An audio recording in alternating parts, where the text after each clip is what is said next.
Boa noite, pessoal. Meu nome é Sara, eu tô aqui com o César. Nós somos membros da Lasbio e agora a gente vai fazer uma apresentação sobre os répteis. Então, quem são os répteis? Os répteis são vertebrados, o que é meio autoexplicativo. Eles são tetrápodes, então eles têm 4 membros locomotores. São amniotas, o que significa que o seu ovo ele é composto por alguns anexos que são responsáveis pela nutrição e proteção do embrião. Eles possuem 5 dígitos,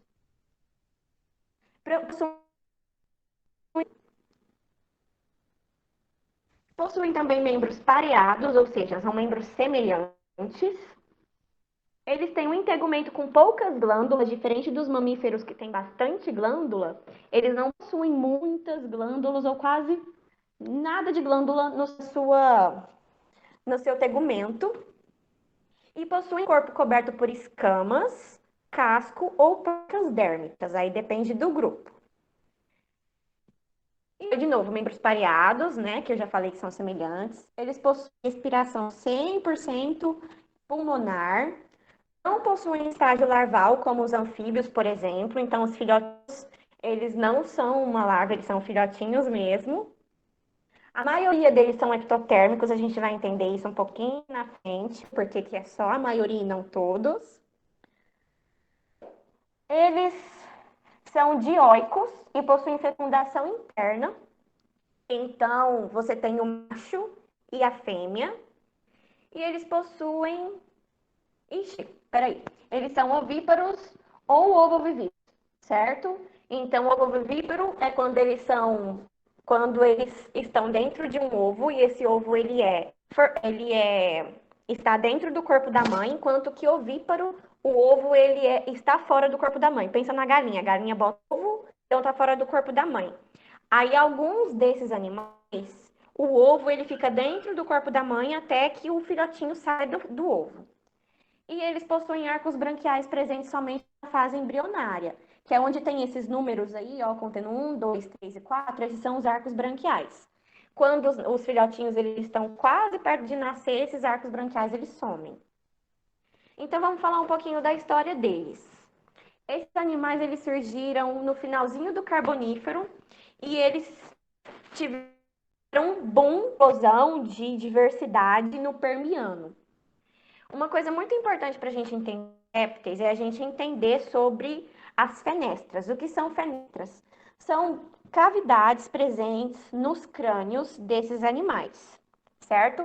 Então, os répteis podem ser anapsídeos, como as tartarugas, em que não possuem nenhuma fenestra, nenhum buraco no crânio, ou eles podem ser diapsídeos, que possuem duas fenestras, duas cavidades.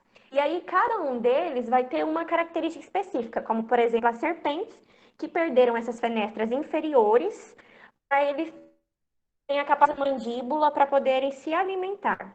E, além disso, a gente também tem os sinapsídeos, que são os mamíferos, mas a gente não vai falar tanto deles, porque a gente vai falar de réptil.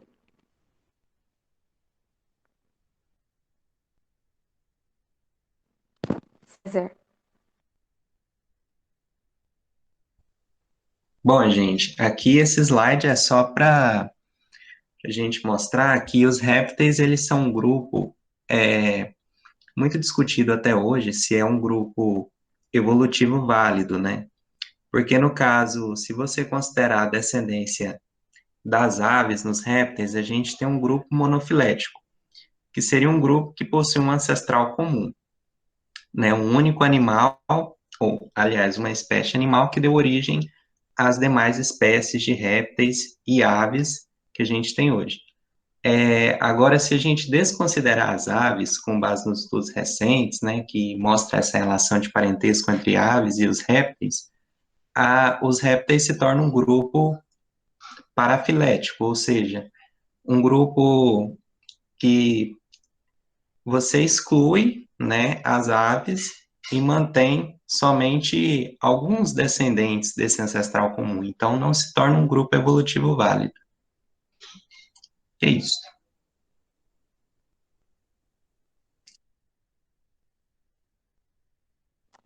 Então, Quais são os principais grupos vivos hoje que nós temos dentro de... A gente tem os anapsídeos, que são os testudines ou quelônia, certo? E eles são divididos em dois grupos, Cryptodira e Eurodira, que a gente vai ver um pouquinho mais na frente. E nós temos os diapsídeos, que está dividido em dois grandes grupos, que é a Arcosáurea, que são os crocodilianos e as aves, e Lepidossáurea, que são os rinocefálios e os esquamata. Então, vamos. Os testudines, ou quelônia, são animais muito fáceis de ser reconhecidos, porque eles possuem esse casco, né, que é formado pela carapaça e pelo plastrão, e eles são divididos em dois grupos. Criptodira são aqueles testudines que conseguem encolher a cabeça para dentro, enquanto que pleurodira, eles colocam a cabeça para o lado. Pleurodira é única e exclusivamente os cágados. Criptodira são as tartarugas, os jabutis e algumas espécies de cágados também. Nós temos dentro de Lepidossáurea os Rhincophalia. Esse animalzinho, ele é o único desse grupo. Então, assim, você tem só essa espécie, que são os tuatara, e eles só existem na Nova Zelândia, tem poucos indivíduos e eles estão ameaçados de extinção. E você tem também dentro de Lepidossaura, esquamata, que são animais característicos por possuírem escamas, diferentemente dos peixes, as suas escamas elas ficam acima da verme. E quem são os esquamatas? São os lagartos e as serpentes. Dentro da arcossáurea, você tem os crocodilianos, que possuem placas dérmicas, que também é bem fácil de reconhecer. Essa placa ela é muito queratinizada, então ela é bastante rígida. E você tem os jacarés, os crocodilos e aviais. E aí você tem o arcossáurea, que você tem as aves, que são os únicos vivos hoje em dia. Os outros arcossáureos estão todos extintos. Que são animais também fáceis de reconhecer, porque eles têm penas. E o que é a pena? A pena nada mais é do que uma escama modificada. Bom, gente, então agora a gente vai ver um pouco da filogenia desses répteis. A filogenia é uma árvore que descreve as relações evolutivas entre esses animais. E aí vocês podem perceber, começando aí pela base dessa árvore filogenética, que todos os répteis eles têm um ancestral amniado, ou seja, um ancestral cujo embrião tem uma membrana, chamada membrana amniótica, e dessa árvore aí partem dois ramos, né? Um que é dos répteis sinapsídeos, que são aqueles répteis que vão dar origem mais tarde aos mamíferos, e o outro ramo, ele se divide em répteis diapsídeos, que possuem dois pares de cavidades no crânio, né? E o outro grupo, os anapsídeos, que não possuem nenhuma cavidade no crânio, é, no caso, no caso na parte de trás do crânio, né? Bom, aí os diapsídeos, eles vão se dividir entre os leptossáureos e os arcossáureos. Os leptossáureos, hoje a gente tem os descendentes vivos, né? Como os lagartos, as serpentes, e tem um grupo bastante discutido também, que é dos répteis marinhos, que já estão extintos, né? Como os plesiosauros, os ictiossauros. Há uma discussão se eles fazem parte dos leptossáureos, né, ou não, ou de um outro grupo. Mas a gente também tem os arcossáureos, que incluem tanto os crocodilos quanto as aves que a gente tem vivos hoje. Mas as aves, na verdade, elas são descendentes do grupo dos dinossauros, de um grupo de dinossauros. Então, os dinossauros são animais caracterizados, né, por ter uma posição, uma postura diferenciada dos outros répteis, patas eretas, comportamento dos dinossauros normalmente é ativo, e eles possuem um metabolismo muito parecido com a das aves atuais, né? até porque foram eles que deram origem a elas, principalmente em relação à temperatura, que eles conseguem manter a temperatura do corpo constante. Há ainda divergências quanto a isso, mas é quase certo de que eles conseguiam realmente manter essa temperatura do corpo constante, ou seja, são animais homeotérmicos. Pode passar, Sarinha. Bom, como eu havia dito, a gente tem um grupo dos animais, dos répteis marinhos, que incluem aí os plesiosauros, os, os ictiossauros, né, os placodontia, vários grupos de répteis marinhos, e algumas filogenias enquadram eles dentro dos lepidosauria, né, mas a gente tem um grupo chamado Euriapsida, que esse grupo provavelmente é um grupo, no caso, polifilético, o que significa que é um apanhado, né, de várias linhagens evolutivas, ele não é um grupo que tem um ancestral comum, mas o mais interessante é que muitas pessoas confundem esses répteis aquáticos, répteis marinhos com dinossauros, quando na verdade eles não são, eles são parentes próximos dos dinossauros, mas não são considerados dinossauros, pois esses animais, os dinossauros, eles eram animais terrestres. Pode passar.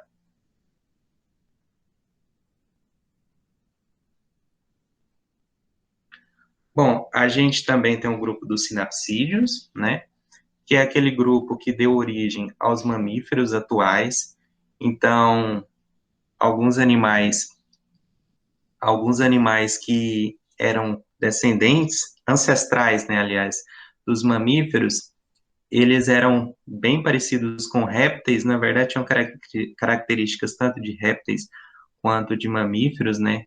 A gente tem um exemplo dos pelicossauros aí, que tem essa vela bastante característica, e depois esse grupo, conforme o passar do tempo, deu origem aos mamíferos atuais. Esse grupo dos sinapsídeos, ele também é caracterizado por ter duas cavidades no crânio, né? Mas essas cavidades, elas estão em uma posição diferente, né? Uma posição lateral e pós-orbital. Pode avançar. Bom, e a gente chega nos dinossauros, né? Esse grupo, bastante conhecido e bastante famoso, ele se divide em dois grupos principais, né, em duas linhagens, os Ornitisquia e os Saurisquia. Os Ornitisquias são animais, são dinossauros com uma pelve, um quadril muito semelhante ao das aves. São todos herbívoros e em alguns a gente tem a ocorrência de placas no dorso, ou seja, nas costas, né? Como é o caso do estegossauro, como é o caso do anquilossauro, que tem os espinhos nas costas, né? Ou do Triceratops.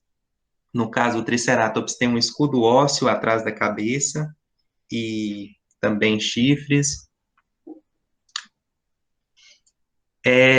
Então, esse grupo dos Ornitisquia, ele se divide em dois outros grupos, né? Que é os Tireófora, onde estão os anquilossauros e os stegossauros, e o Cerápoda, onde está ali os Triceratops, os Paxephalossauros, enfim. E a gente tem também um grupo do Saurisquia, que, diferentemente dos Ornitisquia, os Saurisquia, eles possuem a pelve, ou os ossos do quadril, semelhantes aos de lagarto, tá? E eles vão se dividir em dois grandes grupos também, os Sauropodomorpha e os Terópoda. O Sauropodomorpha, a gente vai ter um grupo muito característico chamado Saurópoda, que é o grupo, né, dos dinossauros com pescoço longo. A gente tem como exemplo aí o apatossauro, né, o brontossauro, o braquiossauro, são aqueles animais que conseguiam chegar a tamanhos incríveis, sabe, até 30 metros de comprimento, 20 metros de altura, bastante conhecidos. E a gente também tem os prosaurópodes dentro desse grupo, que são parecidos com os saurópodes, né? Mas alguns até eram bípedes. Bípedes é que anda sobre duas patas. E a gente tem um grupo dos terópodes, que eram animais, em sua maioria, com uma exceção só, que é o teresinossauro, a maioria dos terópodes eram carnívoros, né, animais bípedes que andam sobre duas patas e carnívoros. E aí, nesse grupo dos terópodes, a gente tem aí o Tiranossauro Rex, o Velociraptor, e todos esses animais ficaram famosos por causa do Jurassic Park. Mas o mais interessante dentro dos terópodes é que um grupo, os Coelurosauria, deram origem às aves. A gente vai ver um pouquinho mais à frente. Pode passar, Sarinha. Bom, aí a gente tem alguns exemplos de ornitísquia, né? Que são esses animais com quadril, cujos ossos do quadril são semelhantes ao de aves. Por isso que tem esse prefixo no nome, nessa parte do nome orni, que é semelhante à ave. Só que o mais interessante é que, na verdade, as aves não descendem desse grupo, né? Descendem do outro grupo, dos saurísticos, que são aqueles animais que têm um quadril semelhante ao de lagartos. E por isso é até discutido hoje de que devia se agrupar os ornitisquia e os terópoda, né, que fazem parte do saurística, em um outro grupo. É proposto até um grupo chamado ornitocélida, mas isso ainda não é fixo, tá? Por enquanto segue essa classificação aí de ornitisca e saurística. E aí a gente tem alguns exemplos, né, desses animais. Tanto os animais que tinham esses espinhos nas costas, como os anquilossauros, placas ósseas nas costas, como os stegossauros, os iguanodontes, os paxcefalossauros, que tinham um crânio bastante reforçado para dar cabeçada, os triceratops, né, e todos esses animais mais próximos deles. Pode passar. E aí, dentro dos sauríscas, como eu havia dito, a gente tem uma variedade de prosaurópodes e saurópodes, que são esses animais enormes, com pescoço longo. Inclusive, aqui no Brasil, a gente tem um exemplar de saurópode chamado Uberabatitã ribeiroi, que fica na região de Minas Gerais, foi encontrado na região de Minas Gerais, né? Que era um animal, depois vocês pesquisem, muito interessante. Chegava até, se não me engano, 18 metros de comprimento. Bom, pode passar. E aí, dentro do Saurísquia, a gente também tem os terópodes, né? Os animais carnívoros e bípedes. E dentro dos terópodes, os Coelurosauria, que eram os terópodes emplumados. E é desse grupo que vão descender as aves, né? A gente tem o Archaeopteryx aí, que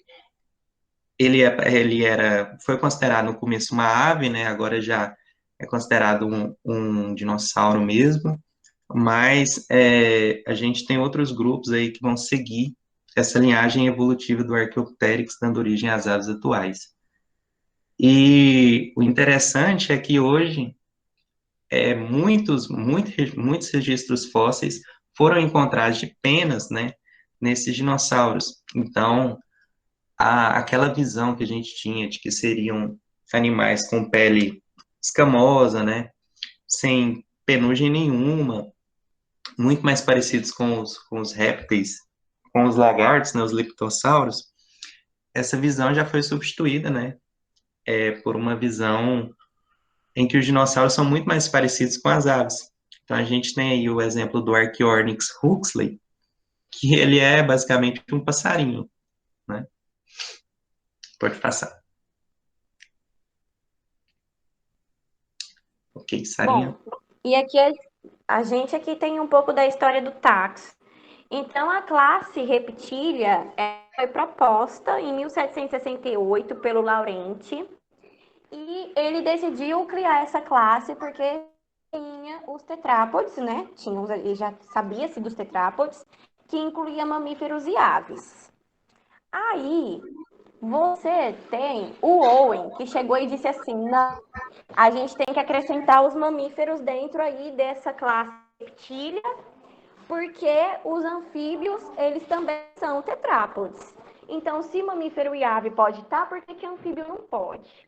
Só que aí, o Linneu, em 1758, já tinha definido os anfíbios em uma classe específica só para eles, que é a classe anfíbia. E então, o Haeckel, em 1868, decidiu os répteis, que são reptiliformes, que são os lagartos, os crocodilianos, as serpentes e os quelônios, no grupo reptília, que é o que a gente estuda hoje nas escolas, e separar mamífero em uma única classe e ave em uma única classe. Então, a história do táxi é basicamente essa. Então, hoje em dia, nas escolas a gente estuda réptil sendo testudines ou quelônias, crocodilianos, lagartos e serpentes, excluindo as aves, porque as aves elas são consideradas em outra classe. Só que como foi discutido ao longo dessa apresentação, se você tem só esses animais excluindo classe, você tem um grupo parafilético. Então, não é bom a gente, filogeneticamente, não é bom a gente definir um grupo como parafilético, e sim como monofilético. Então, para que reptília seja um clado monofilético, a gente acrescenta as aves, que é o que está sendo muito discutido hoje e está sendo levado aos poucos para a educação básica. Então, era isso. Se vocês tiverem alguma dúvida, quem está presente na reunião vai fazer as suas perguntas, tirar suas dúvidas. Mas quem está assistindo a gente pelo YouTube, pode deixar comentários as suas dúvidas, pode mandar um direct no Instagram, um e-mail que a gente responde para vocês. Aproveitando que a gente está com a galera do YouTube, não esqueçam de curtir o nosso vídeo, se inscrever no nosso canal e ativar o sininho para vocês não perderem nenhuma notificação da Lasbio. E siga a gente nas outras redes sociais, no Instagram, @lasbio, e no Twitter também, @lasbio. É isso, pessoal. Vocês podem fazer perguntas se vocês quiserem.